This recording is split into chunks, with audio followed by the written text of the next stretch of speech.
El Sant Pau, en veritat, és un gimnàs que, veient la situació del barri, van agafant cada cop més tasca social, fins al punt que 57 entitats derivessin cada any 948 persones per fer esport.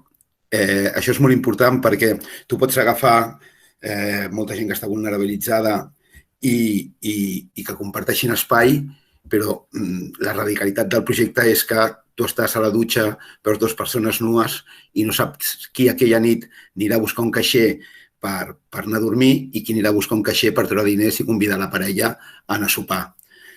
Sí que és veritat que mentre fèiem aquest projecte també fèiem dutxes per gent que estava al carrer i tot això canvia amb la pandèmia. Amb la pandèmia no podem obrir el gimnàs i de la mà de serveis socials fem un equipament extraordinari contra la Covid per gent que està sense llar.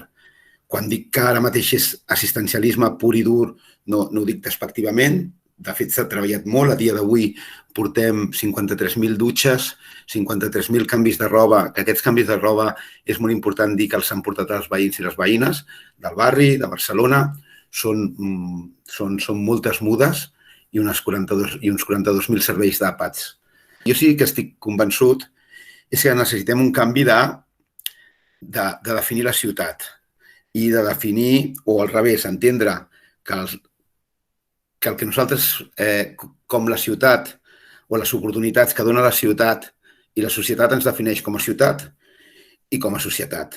I, per tant, una cosa que pot semblar una tonteria, però tan senzilla com acceptar que la ciutat no permetrà que ningú dormi al carrer, igual que va haver un moment que es va dir els infants no poden treballar. Com a ciutat s'ha d'assumir que no podem tenir cap persona al carrer.